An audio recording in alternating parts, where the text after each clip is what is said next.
The lecture hall smelled like recycled air and lavender disinfectant, a combination that made Kira's stomach turn every single morning. She sat in the back row, shoulders hunched, fingers drumming against the synthetic wood of her desk while Professor Velis droned on about quantum mechanics and warp field theory. Around her, 200 students from 40 different species scribbled notes, tapped holographic keyboards, or simply existed in that unique state of academic boredom that transcended biology. Kira was human. The only human in the entire Galactic Academy on Station Zenith 7 that made her something between a curiosity and a liability, depending on who you asked. "Miss Chen, are you paying attention?" Professor Velis's voice cut through the monotony, his triocular gaze fixed on her from the podium. He was Velian, tall and spindly with skin that shimmered like oil on water. "Absolutely, Professor," Kira replied, not bothering to look up. "You were explaining how warp bubbles collapse under gravitational stress." "Riveting stuff," a few students tittered. Velis's middle eye narrowed, but he continued his lecture without further comment. Kira suppressed a grin. Small victory. Next to her sat Mira, a Quillen with 4 arms and an unfortunate habit of chewing on her stylus when nervous. She leaned closer, whispering through her translator, "You really should not antagonize him. Humans already have a reputation." "What reputation?" Kira muttered. "That we're loud, aggressive, emotionally unstable, all of those, yes." "Great. At least they're consistent." Mira's antenna twitched with what might have been amusement. Despite everything, she was one of the few beings on this station who treated Kira like an actual person instead of a walking disaster waiting to happen. Humans had only joined the galactic community 18 months ago, and the galaxy was still deciding whether that was a brilliant idea or a catastrophic mistake. Kira suspected most were leaning toward the latter. The morning crawled forward. Velis transitioned into discussing theoretical applications of faster-than-light communication, and Kira's mind drifted. She thought about Earth, about the smell of rain on pavement, about her younger brother's terrible jokes. She thought about how strange it was to be light years away from home, surrounded by beings who breathed different air and dreamed in colors she couldn't imagine. Then the alarm sounded. It wasn't the soft chime of a fire drill or the polite buzz of a schedule change. This was a screaming, bone-rattling wail that turned the recycled air into pure adrenaline. Red emergency lights flooded the hall, casting everything in shades of blood and shadow. Kira's desk cracked. She looked down and realized her hands were gripping the edges so hard the synthetic material had splintered beneath her fingers. Splinters. From a desk designed to withstand the weight of species 3 times her size. Around her, chaos erupted. Students screamed, scrambled, knocked over chairs in their panic. Professor Velis was shouting something about orderly evacuation, but his voice was lost in the cacophony. Mira grabbed Kira's arm with 2 of her hands, eyes wide with terror. "What is happening?" Kira didn't answer. She couldn't. Her heart was hammering so hard it felt like it might burst through her ribs, and every muscle in her body had gone rigid. This wasn't fear. This was something older, something written into her DNA by a billion years of evolution on a planet that had tried very, very hard to kill her ancestors. The station's automated voice cut through the noise, cold and mechanical. "Alert. Hostile forces detected. All personnel proceed to designated shelters. This is not a drill.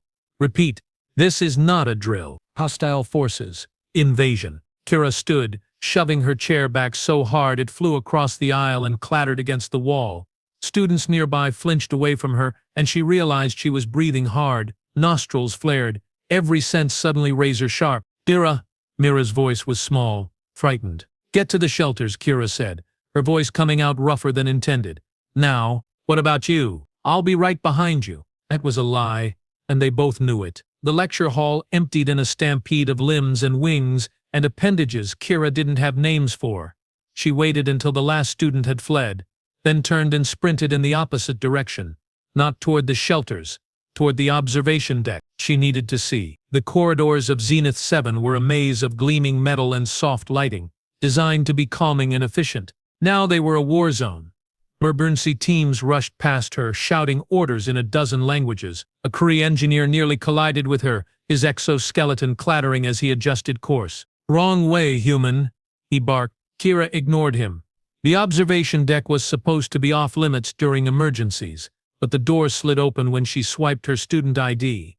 Apparently, the station's security protocols hadn't accounted for someone stupid enough to run toward danger. She stepped inside and her breath caught. Through the massive, transparent dome, space stretched out in every direction, beautiful, infinite, and currently filled with ships, not galactic community ships. These were angular, brutal things, all sharp edges and glowing weapons arrays. They moved with predatory grace, circling Zenith 7 like sharks scenting blood. Kira counted 12. No, 15. Maybe more emerging from behind the station's curve, her hands clenched into fists. Zurathians, a voice said behind her. Kira spun. A woman stood in the doorway, tall and broad-shouldered, with close-cropped black hair and eyes that had seen too much. She wore the insignia of station security, lieutenant's bars on her collar. Commander Hayes, Kira breathed. Commander Sarah Hayes was the only other human on Zenith 7, a career officer who'd been assigned here as part of Earth's diplomatic contingent.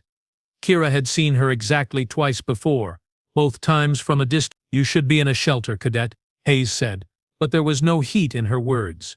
She moved to stand beside Kira, staring out at the enemy fleet. So should you, Hayes's mouth twitched. Probably. They stood in silence for a moment, watching as the Zurathian ships tightened their formation. Energy signatures bloomed across Kira's vision, weapons charging. They're going to attack, Kira said quietly. Yes. Can the station defend itself? Hayes was quiet for a long moment. The defensive grid was designed to repel pirates and small raiding parties, not a full battle fleet. She paused. We've sent a distress signal. Help is coming, but it'll take hours. Maybe days. And Zenith 7 won't last that long. No, it won't. Kira's jaw tightened. Then we need to buy time. Hayes turned to look at her. Really look at her. And something shifted in her expression. Recognition. Maybe. Or understanding. You know what they call us, don't you? Out there in the galaxy. What the other species whisper when they think we can't hear. Deathworlders, Kira said. Deathworlders, Hayes echoed. Because Earth tried to kill us for millions of years and we refused to die. Because we evolved in gravity that would crush half the species in this station. Because our immune systems treat biological warfare like a minor inconvenience. Because we are, by every measurable standard, absolutely terrifying. Your point? Hayes's smile was sharp enough to cut. My point, cadet, is that those Zurathian bastards are about to learn why you don't invade a station with humans on it. The first weapon struck the station's shields, and the deck shuddered beneath their feet. Alarms wailed. The lights flickered. Kira felt something unlock inside her chest, something she'd been keeping carefully contained since the moment she'd arrived at this station. The other students were fragile.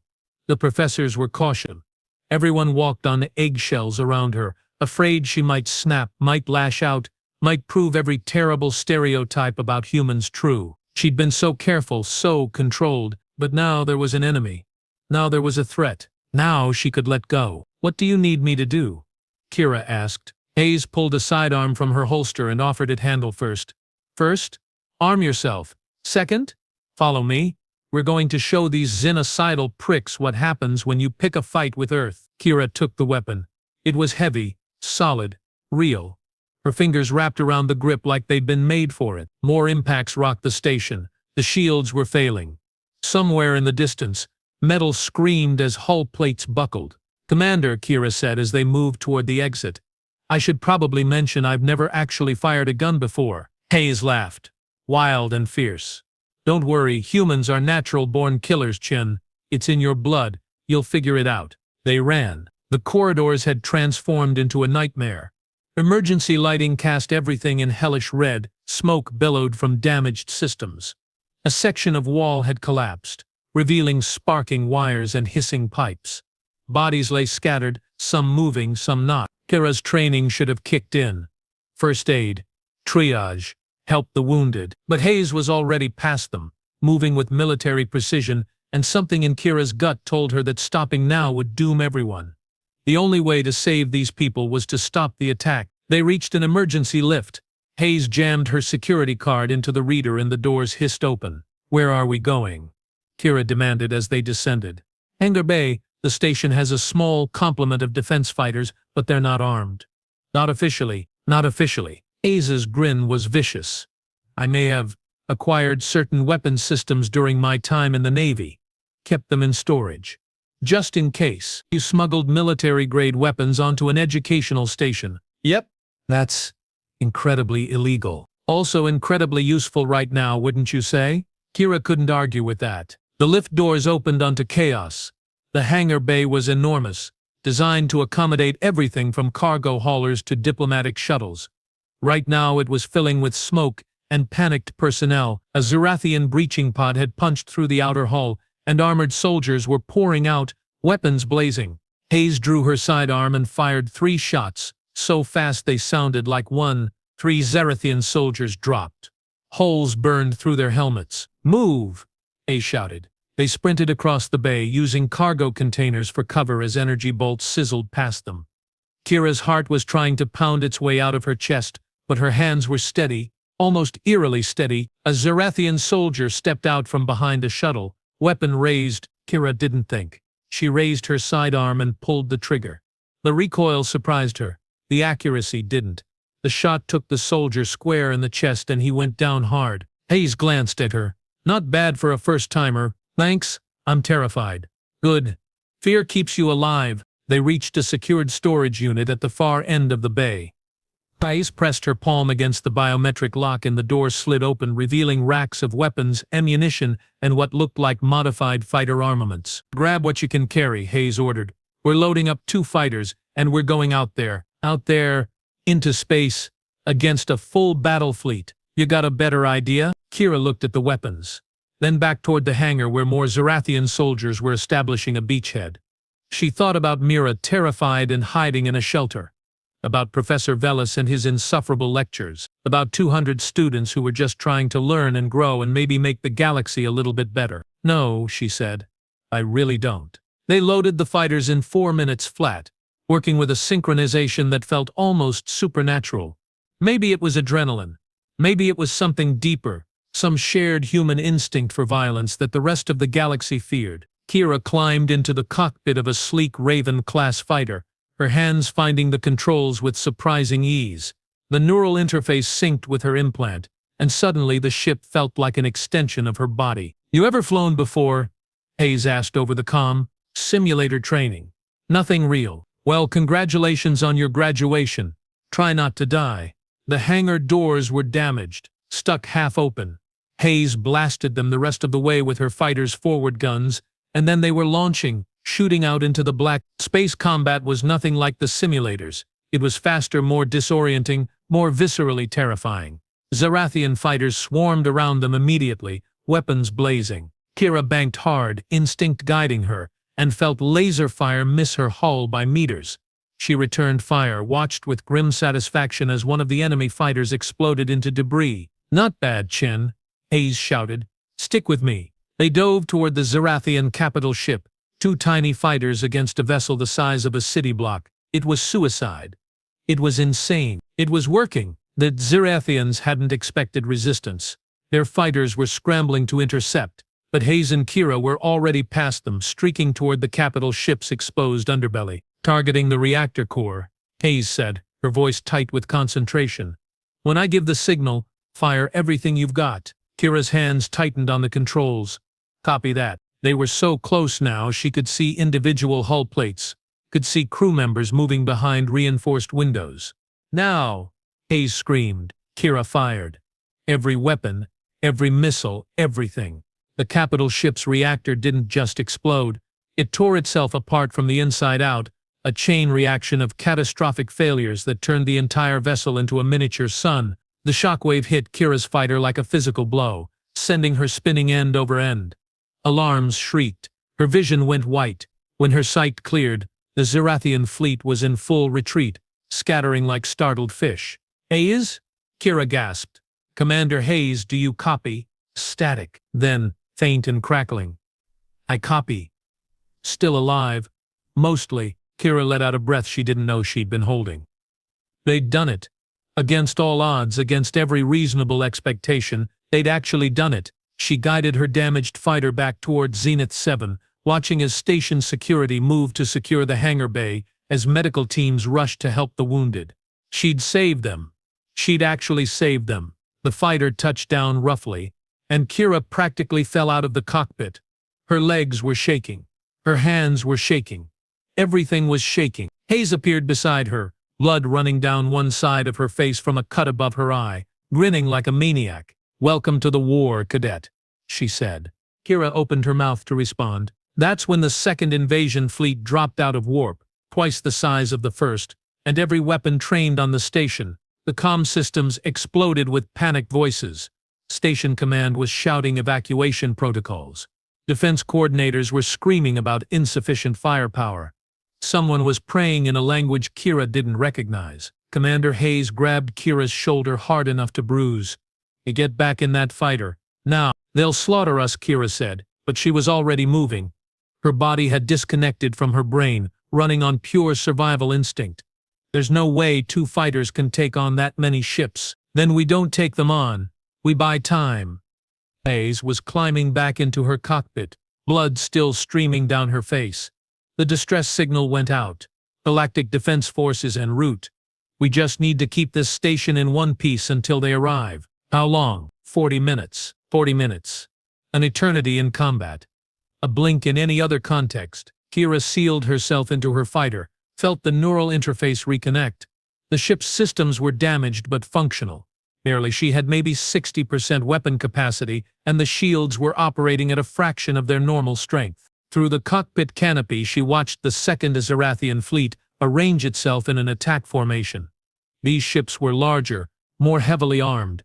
The smaller craft that had retreated earlier were regrouping with them, doubling their fighter complement. "They're really committed to destroying this place," Kira muttered. "Zenith 7 is the premier research and education facility in this sector," Hayes replied through the comm. 40 species represented, thousands of the brightest minds in the galaxy. "They're not trying to conquer it, Chen. They're trying to send a message." "What message?" "That the galactic community is weak, that we can't protect our own, that unity is a fantasy." His voice went cold. "The Zarathians have been isolationists for 3 centuries. Now they're making a play for dominance, and this is their opening move." The lead Zarathian vessel powered up its main cannon. Energy readings spiked across Kira's display, climbing higher and higher. "That's a planetary assault weapon," Hayes said quietly. "One shot will crack this station like an egg. Then we stop them from firing." "With what?" Harsh language. Cora's mind raced. 2 fighters. Damaged fighters. Against a fleet that could atomize them without effort. The math was impossible. The situation was hopeless. Humans specialized in hopeless. "Commander, what's the one thing every species in the galaxy agrees about humans?" Hayes was silent for a moment. Then she laughed, sharp and bitter. "That we're insane." "Exactly. So let's prove them right." Kira opened a channel to the Zarathian fleet. She had no idea if they'd even listen, but she had to try. "Zarathian vessels. This is Cadet Kira Chen of Earth. You are in violation of galactic community law. Withdraw immediately or face consequences." The response came 30 seconds later, translated through her ship's computer. The voice was cold, mechanical, utterly without mercy. "Earth, the species that believes itself equal to civilizations millennia old. You are irrelevant. Your warning is irrelevant. Prepare for annihilation." "Irrelevant," Kira repeated.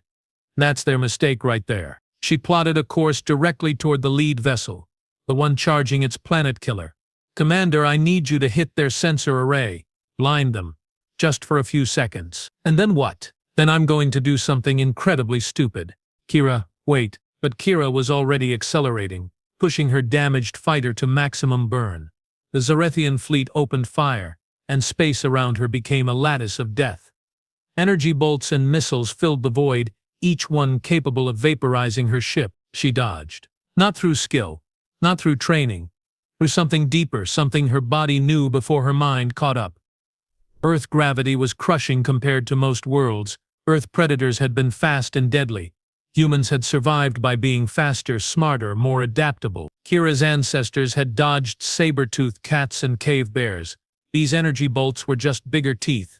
Hayes's fighter streaked past, weapons blazing, and the Zarathian flagship's sensor array exploded in a shower of sparks and debris.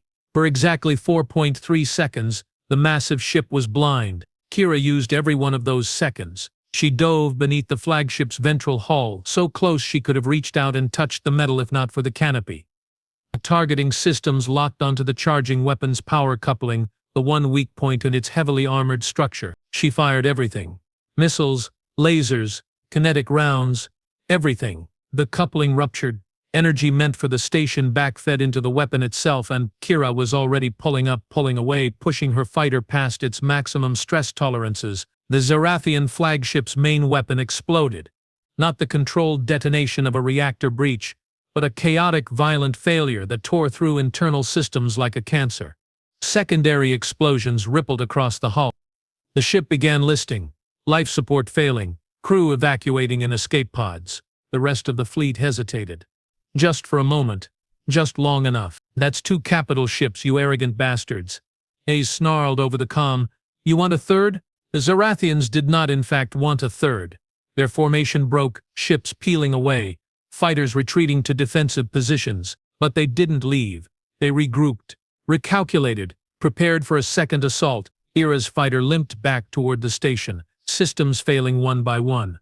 Red lights covered her dashboard. The neural interface was screaming warnings directly into her brain. "Chen, your ship's falling apart," Hayes said. "I noticed. Get back to the hangar. You're done."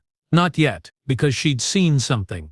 A pattern in the Zarathian formation, a gap in their defensive screen, and 37 minutes left until reinforcements arrived. She changed course, vectoring not toward the station but toward the enemy fleet's left flank.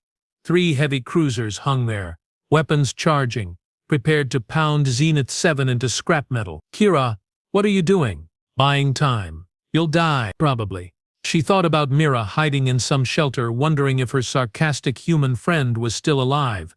About her brother back on Earth, who'd cried when she left for the academy.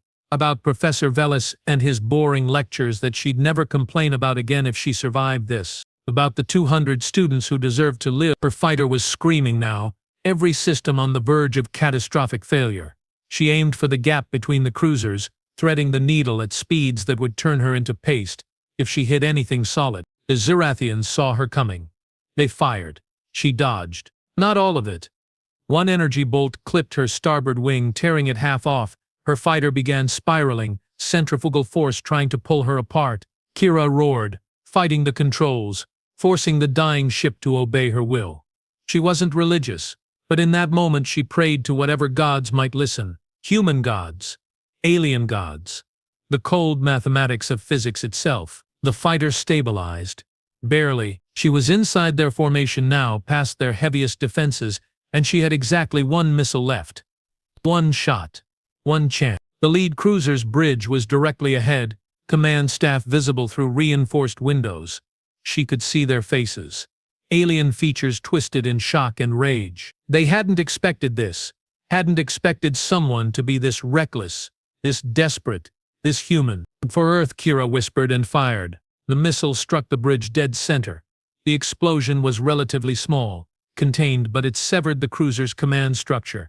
Without leadership, its automated systems went into defensive mode, weapons powering down, engines reducing to station-keeping burns. The other 2 cruisers broke formation, scrambling to compensate, and then the cavalry arrived. Warp signatures bloomed across Kira's sensors, massive signatures, the Galactic Defense Force dropping into real space in perfect formation. 12 dreadnoughts, 50 destroyers, hundreds of fighters. The Zarathian fleet didn't wait to engage. They jumped to warp in seconds, abandoning their damaged ships, fleeing into the deep black. Kira's fighter finally gave up the ghost.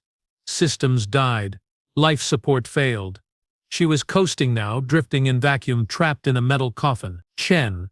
Hayes's voice crackled through the dying comm system. "Kira, respond." She tried. Her mouth wouldn't work. Everything hurt. She was pretty sure she had at least 3 broken ribs and possibly a concussion. The cockpit was getting cold. Really cold. "Rescue teams are en route," Hayes was saying, but her voice sounded distant. "Hang on, cadet. That's an order. Hang on." Kira's eyes drifted closed. She'd done it. They'd won. Everyone would be okay. That was good. That was enough. When she woke up, she was in medical bay, wrapped in more bandages than she'd thought possible. Every breath hurt. Moving was out of the question. But she was alive. Mira was sitting beside her bed, all four hands wringing together nervously.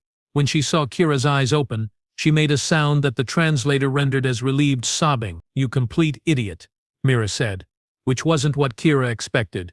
"You beautiful, insane, terrifying idiot." "Hey," Kira croaked. "I saved everyone." "Yes, by nearly dying multiple times." Mira leaned forward, antenna trembling. "Every species in this station is talking about you. About Commander Hayes. About what humans can do when threatened. Are they scared? Absolutely terrified. And also grateful. It is a confusing combination." Kira managed a weak laugh that turned into a cough. "Where's Hayes?" "Giving reports to Galactic Command. She has been arguing with them for 6 hours about military protocols and rules of engagement. I believe she may have used several Earth profanities that the translators cannot process." "That sounds like her." The door slid open and Professor Velis entered, moving with the careful dignity of his species. He stopped at the foot of Kira's bed, three eyes studying her. "Miss Chen," he said formally, "I have been asked to deliver a message from the Academy Council." Here it comes, Kira thought. Expulsion for recklessness, criminal charges for taking military action, deportation back to Earth. "The Council wishes to extend their deepest gratitude for your actions during the attack," Velis continued. "Furthermore, they have unanimously voted to create a new position, Head of Emergency Response and Combat Protocols. The position is yours, should you choose to accept it." Kira stared. "I'm a student. I split a desk in half this morning because I got startled." "Yes," Velis said, and his tone was almost warm. "And when the alarm sounded, when everyone else panicked, you acted. You understood that violence, controlled and directed, is sometimes the only answer to violence. The galaxy needs individuals who understand this, individuals who can protect the rest of us when negotiation fails." He paused, then added more quietly, "I apologize, Miss Chen, for treating you as a potential danger rather than a potential defender. It was small-minded of me." "It's okay," Kira said. "I kind of am a danger to our enemies." "Yes. We are beginning to appreciate the distinction." After he left, Mira squeezed Kira's hand gently. "So, you are famous now. The human who saved Zenith 7. How does it feel?" "Painful," Kira admitted. "Everything hurts. That is very human of you. To save everyone and then complain about the consequences. Complaining is also very human." "This is true." They sat in comfortable silence for a while. Through the medical bay window, Kira could see Zenith 7's curve, could see repair crews already working on the damaged sections. Life continuing. Learning continuing. Because of what she'd done, because of what Hayes had done.